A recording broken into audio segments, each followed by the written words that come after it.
नमस्कार स्टूडेंट, मैं आरपी सिंह मेरे चैनल आरपीएस फिजिक्स क्लासेज में आपका स्वागत करता हूं।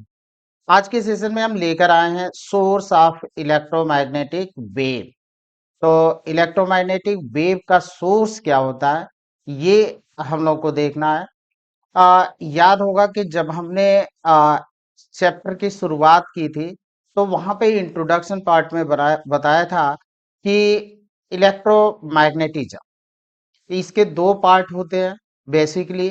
एक होता है इलेक्ट्रोस्टैटिक्स और दूसरा होता है मैग्नेटिज्म। अ, अब ये है इलेक्ट्रोस्टैटिक्स, दूसरा है हमारा मैग्नेटिज्म, और थर्ड पार्ट होता था इलेक्ट्रोमैग्नेटिक वेव। यानी बेसिकली हमारे टू पार्ट थे इलेक्ट्रोमैग्नेटिज्म में, और थर्ड पार्ट हमको मिला इलेक्ट्रोमैग्नेटिक वेव। अब ये इन सब का सोर्स था, वो था चार्ज। चार्ज के तीन सिचुएशन होते हैं। एक तो फर्स्ट सिचुएशन था कि चार्ज इज एट रेस्ट। अगर चार्ज रेस्ट है तो उसकी स्टडी हम लोग करते थे इलेक्ट्रोस्टैटिक्स में। अगर चार्ज मूव कर रहा है यूनिफॉर्म वेलोसिटी से, तो वो स्टडी होगा उसका मैग्नेटिज्म में।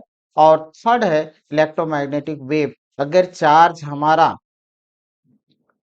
एक्सिलरेट हो जाए तो इलेक्ट्रोमैग्नेटिक वेव प्रोड्यूस करता है। तो यही चीज हमको देखना है कि सोर्स ऑफ इलेक्ट्रोमैग्नेटिक वेव का सोर्स क्या होता है। तो यहाँ पे हम लोग देख लिए तीन केस थे, और तीन केस एराइज होते हैं। केस नंबर फर्स्ट, और केस नंबर फर्स्ट है कि चार्ज इज एट रेस्ट और स्टेशनरी। तो रेस्ट हो चाहे स्टेशनरी हो, चार्ज हमारा प्रोड्यूस करता है इलेक्ट्रिक फील्ड। तो रेस्ट में होता है तो इलेक्ट्रिक फील्ड प्रोड्यूस करता है। केस नंबर टू होता है हमारा कि charge is moving with constant velocity. अगर चार्ज हमारा मूव कर रहा है कांस्टेंट वेलोसिटी से, तो ये प्रोड्यूस करता है electric field and magnetic field. लेकिन यहाँ पे दो सिचुएशन बनते हैं, आ, कि हमेशा जरूरी नहीं है कि हमेशा ये अगर मूव कर रहा है चार्ज तो मैग्नेटिक फील्ड और इलेक्ट्रिक फील्ड दोनों प्रोड्यूस को करे। कुछ सिचुएशन होते हैं कि सिर्फ मूविंग चार्ज प्रोड्यूस करता है मैग्नेटिक फील्ड को। तो कब जो होता है इलेक्ट्रिक फील्ड को प्रोड्यूस करेगा, और कब जो होता है मैग्नेटिक फील्ड को प्रोड्यूस करेगा, और कब दोनों को प्रोड्यूस करेगा, ये हम लोग देखते हैं। तो moving charge produce both electric and magnetic field, but free charge produce electric field and magnetic field।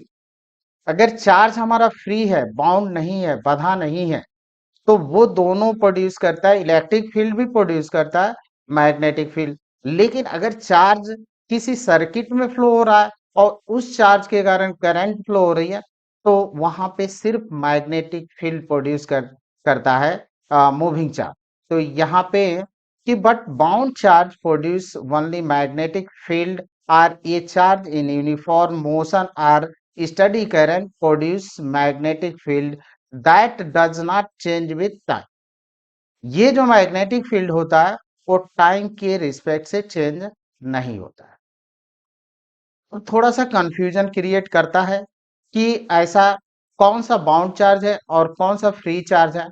तो अगर कोई फ्री चार्ज है और ये यूनिफॉर्म वेलोसिटी से मूव कर रहा है, तो इलेक्ट्रिक फील्ड भी प्रोड्यूस करेगा, मैग्नेटिक फील्ड भी प्रोड्यूस करेगा। लेकिन अगर कोई सर्किट है और सर्किट में चार्ज फ्लो के कारण करंट फ्लो हो रही है, तो उसमें सिर्फ मैग्नेटिक फील्ड प्रोड्यूस होती है। अब इस बात को हम लोग एक सर्किट के थ्रू समझ लें। अभी हमारे पास एक सर्किट है और इस सर्किट में करंट फ्लो हो रही है। जब इसमें करंट फ्लो हो रही है, तो करंट किसके, मूविंग चार्ज के कारण। चार्ज जब हमारा मूव करेगा तो करंट फ्लो होगी। और ये जंक्शन है कि जो हमारा पॉजिटिव चार्ज होते हैं वो करंट के डायरेक्शन में मूव करते हैं, और जो निगेटिव चार्ज होते हैं वो करंट के अपोजिट, मीन्स इलेक्ट्रॉन जो होते हैं अपोजिट डायरेक्शन में चलते हैं। और पॉजिटिव जो आयंस होते हैं, इलेक्ट्रॉन तो किसी एटम से टूटने के बाद से लीव होते हैं। अ, तो जब इलेक्ट्रॉन निकला है, तो जो बचा वो क्या है, पॉजिटिव आयंस बोलता है उसको, पॉजिटिव आयन। तो इलेक्ट्रॉन के कारण करंट फ्लो हो रही है, और करंट के अपोजिट डायरेक्शन में इलेक्ट्रॉन फ्लो होते हैं।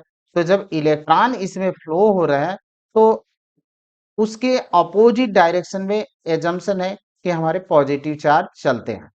तो यहाँ पे अगर इस सर्किट के चारों ओर अगर हम गासियन सरफेस ड्रा कर लेते हैं, तो गासियन सरफेस ड्रा करें तो आप देखें कि गासियन सरफेस कहता है क्या, कि किसी क्लोज सरफेस से पास होने वाला फ्लक्स, ई और डॉट डी ए, जो क्लोज सरफेस से फ्लक्स पास होता है वो होता है Q inside upon epsilon not. अब यहाँ पे देखें कि इनसाइड में कितने करंट है, जितने पॉजिटिव चार्ज हैं उतने ही निगेटिव चार्ज हैं।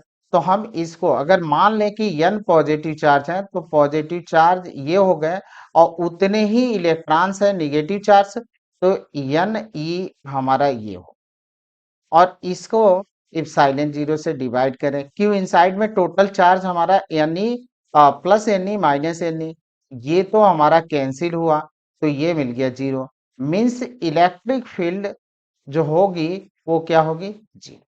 तो यानी यहाँ पे इलेक्ट्रिक फील्ड हमारी होगी जीरो। और ये जो हमने बनाया है ये है गॉसियन सर्किट। इसलिए एनसीईआरटी ने मेंशन किया है कि अगर किसी सर्किट में करंट फ्लो हो रही है, तो करंट फ्लो हो रही है तो ओनली मैग्नेटिक फील्ड को प्रोड्यूस करती है, इलेक्ट्रिक फील्ड को प्रोड्यूस नहीं करती है। तो इस कारण से, इस रीजन से एनसीईआरटी ने यहाँ पे मेंशन कर रखा है कि क्यों किसी सर्किट में अगर चार्ज मूव कर रहा है, मूविंग कर रहा है, तो वो सिर्फ मैग्नेटिक फील्ड को ही प्रोड्यूस करता है, इलेक्ट्रिक फील्ड को प्रोड्यूस नहीं करता है। ये था इसका रीजन। तो हमारे तीन केस हुए। फर्स्ट केस हुआ कि when charge is at rest, तो जब हमारा चार्ज रेस्ट पर है तो वो क्या है, इलेक्ट्रिक फील्ड को प्रोड्यूस करता है। अगर चार्ज हमारा मूव कर रहा है, मूव कर रहा है मीन्स यूनिफॉर्म वेलोसिटी से मूव कर रहा है और चार्ज फ्री है, तो उस कंडीशन में वो इलेक्ट्रिक फील्ड भी प्रोड्यूस करेगा और मैग्नेटिक फील्ड भी प्रोड्यूस करेगा।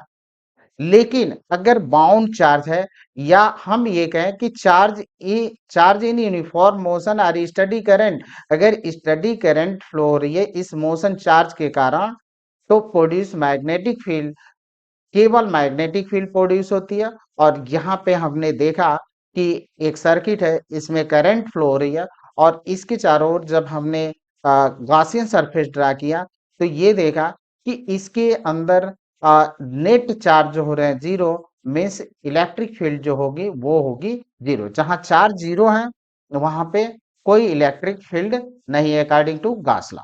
तो ये था हमारा कॉन्सेप्ट।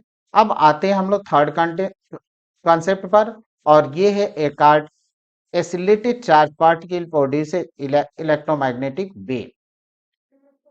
जो एसिलेटेड चार्ज पार्टिकल होता है वो प्रोड्यूस करता है इलेक्ट्रोमैग्नेटिक वेव, और ये electromagnetic hence an oscillated charge as a source of an electromagnetic wave.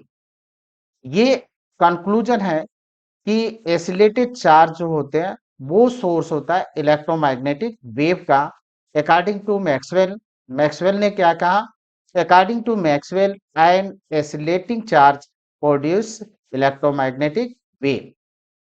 अब थोड़ा सा इसको डिटेल में चला जाएगा और देखेंगे।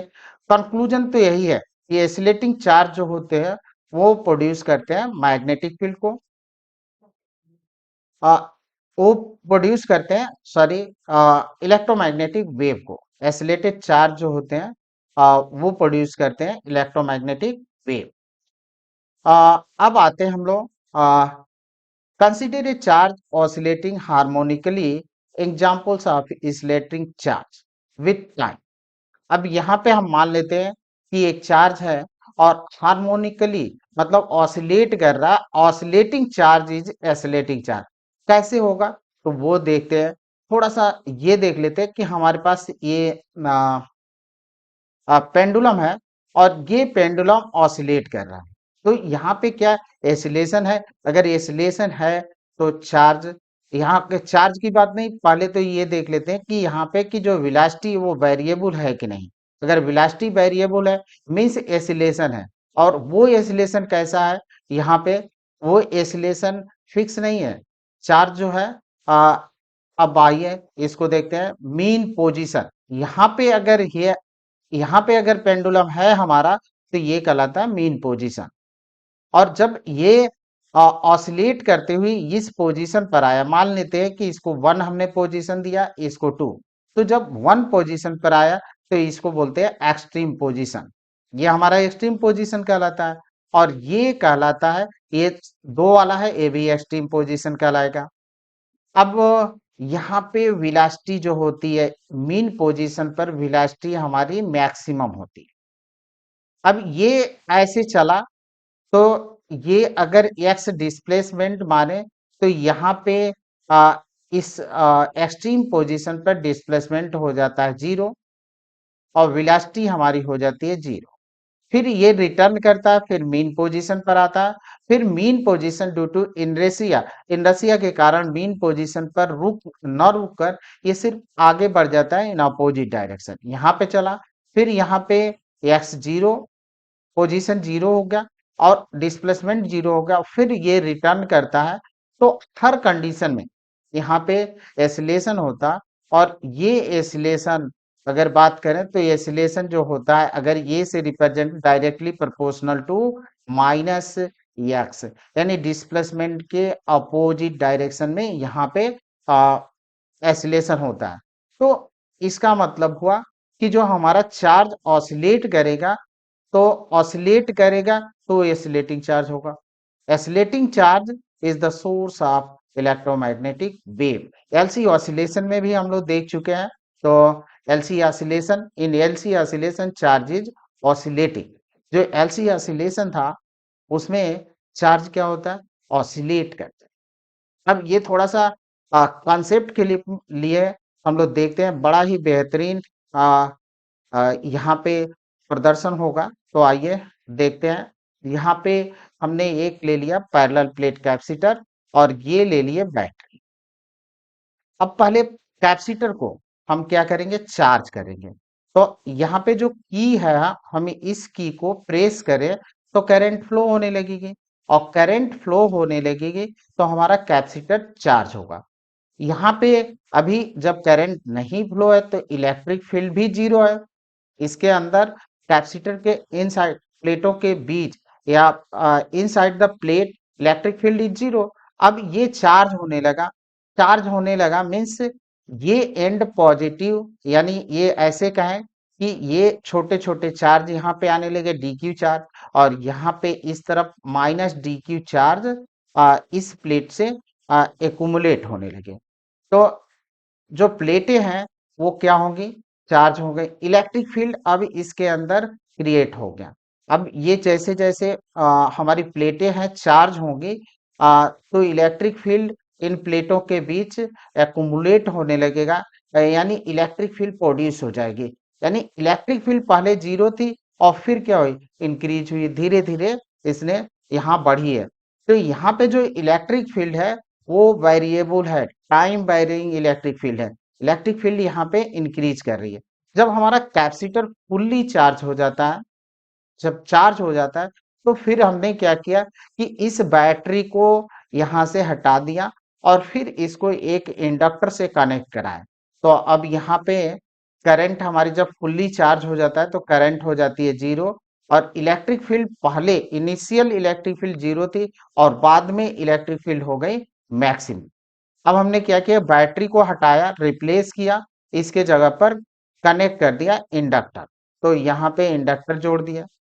अब फिर की को प्रेस किए, तो की को प्रेस करेंगे तो जो इसका चार्ज है, कैपेसिटर का चार्ज है, वो इस इंडक्टर में, ये चार कैपेसिटर अपने चार्ज को इस इंडक्टर में डिस्चार्ज करने लगेगा।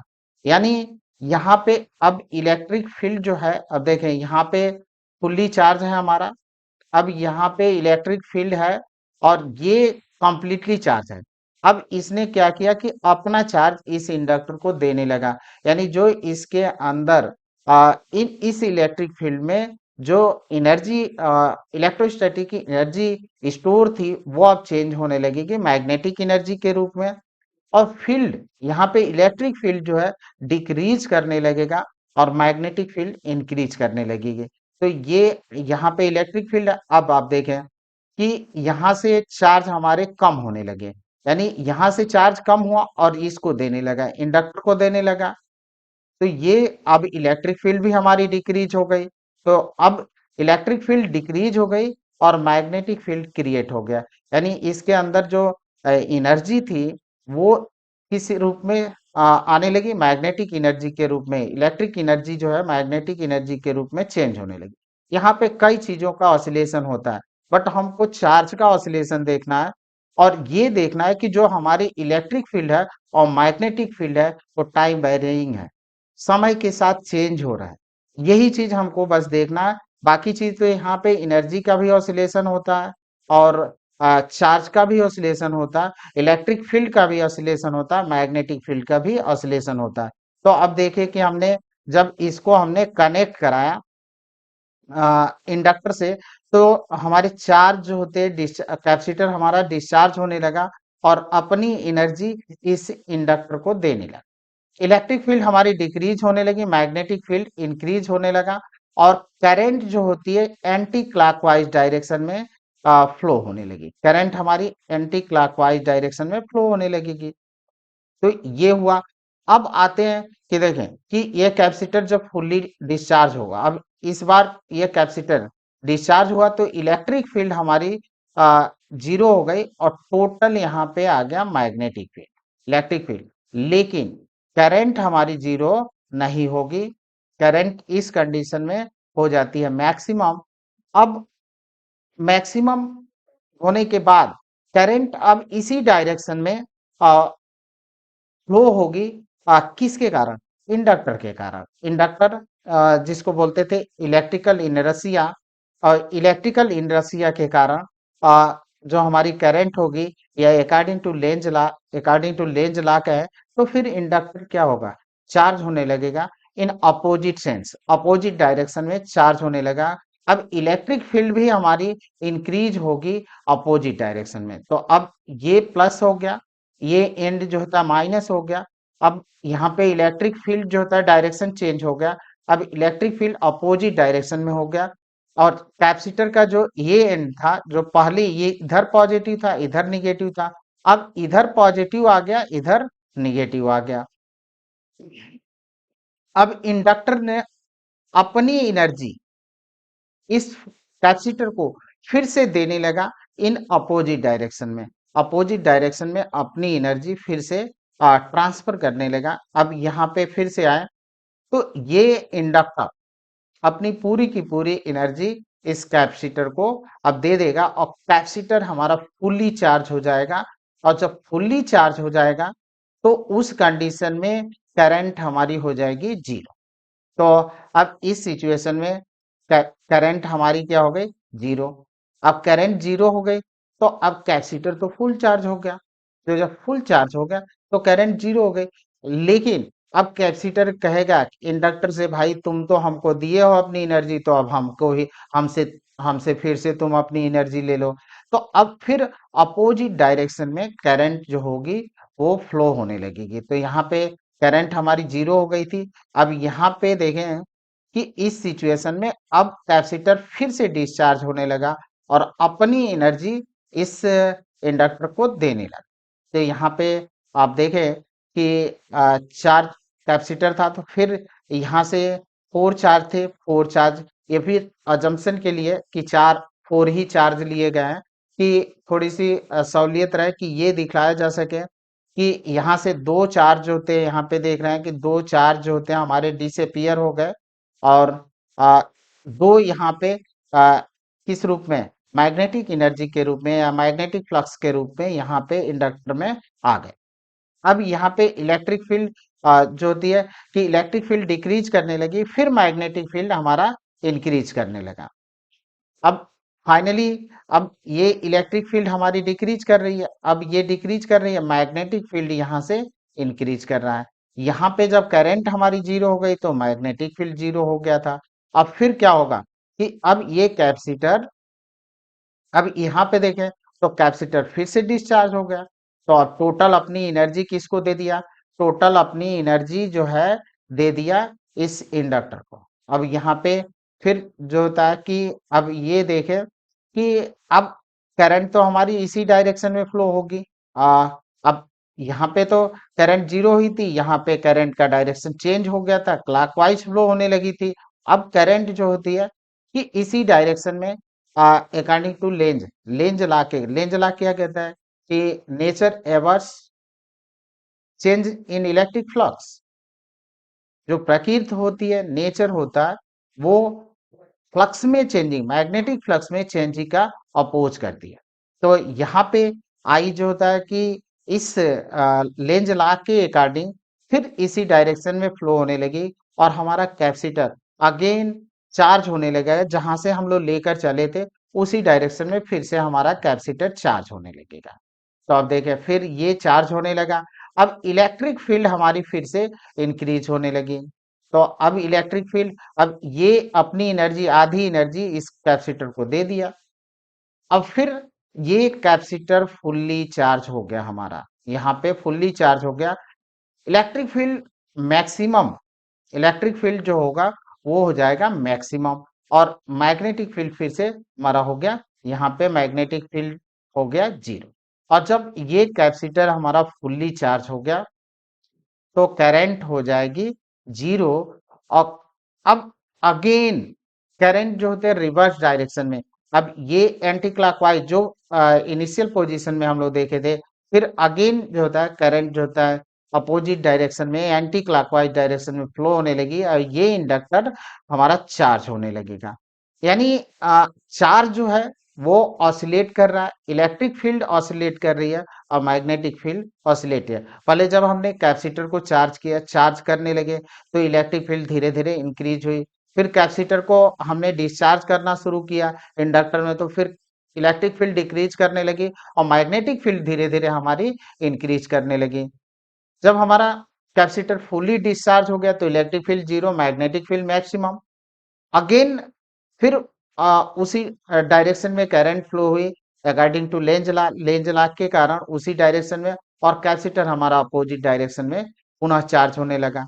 इस तरह से ये प्रोसेस जो होता है कंटिन्यूअस चलता रहेगा। अब ये यहाँ पे हम देख सकते हैं कि ये किस रूप में, ये अल्टरनेटिव करंट के रूप में। पहले तो इस तरह से हमारा चार्जिंग हो रहा है, यहाँ पे जब ये पोजीशन है, सिचुएशन है, तो करंट मैक्सिमम हो रही है। यानी जीरो से यहाँ तक कह ले कि जो हमारा टाइम है टी बाई फोर, तो टी बाई फोर टाइम तक करंट हमारी इंक्रीज कर रही है। फिर यहाँ से यहाँ तक कहें तो डिक्रीज कर रही है, और टी बाई टू पर करंट जो होती है हमारी जीरो हो जा रही है। फिर अगेन अपोजिट डायरेक्शन में हमारा कैपेसिटर चार्ज होने लगा, तो उस कंडीशन का ये है थ्री टी बाई फोर, और ये हो गया टी। ये कहलाता है साइकिल। एक साइकिल में ये प्रोसेस चलता रहेगा। अगेन साइकिल, सेकंड साइकिल शुरू होगी। इस तरह से प्रोसेस हमारा कंटिन्यूअस चलता रहेगा। मीन्स हम कह सकते हैं कि हमारा जो चार्ज है वो ऑसिलेटिंग है, ऑसिलेटिंग चार्ज। और ऑसिलेटिंग चार्ज ने प्रोड्यूस किया इलेक्ट्रिक फील्ड को, ऑसिलेटिंग इलेक्ट्रिक फील्ड को, और ऑसिलेटिंग इलेक्ट्रिक फील्ड ने प्रोड्यूस किया ऑसिलेटिंग मैग्नेटिक फील्ड को, और ऑसिलेटिंग मैग्नेटिक फील्ड प्रोड्यूस करेगा ऑसिलेटिंग इलेक्ट्रिक फील्ड को। यानी इलेक्ट्रिक फील्ड मैग्नेटिक फील्ड में, मैग्नेटिक फील्ड इलेक्ट्रिक फील्ड में, ये प्रोसेस ऑसिलेशन होता रहेगा।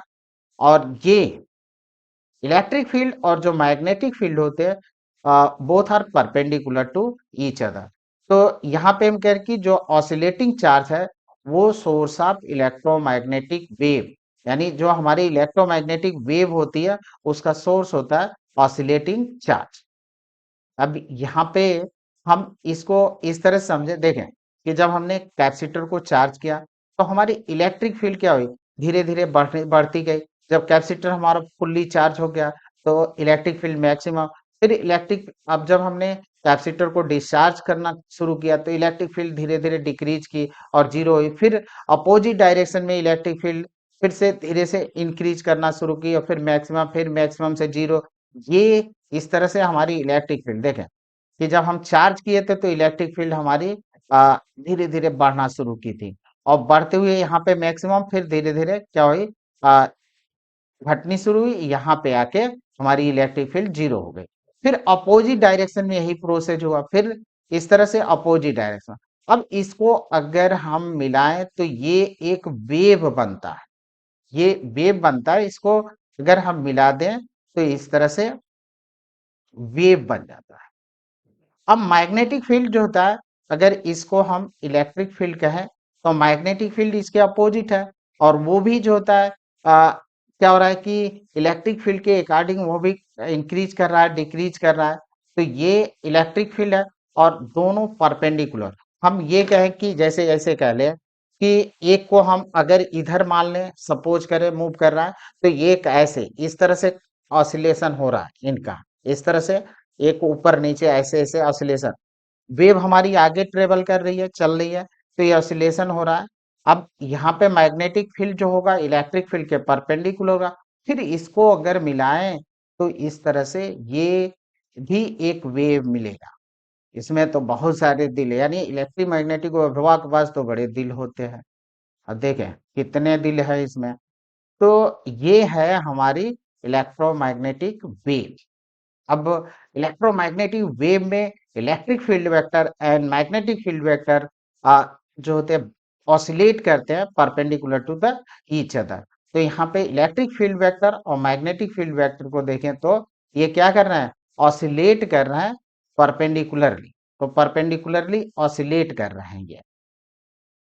अब कंक्लूजन क्या था, hence charge oscillating harmonically, oscillating charge जो ऑसिलेट करता है वो एसिलेटिंग चार्ज होता है, produce oscillating electric field and this field produces magnetic field.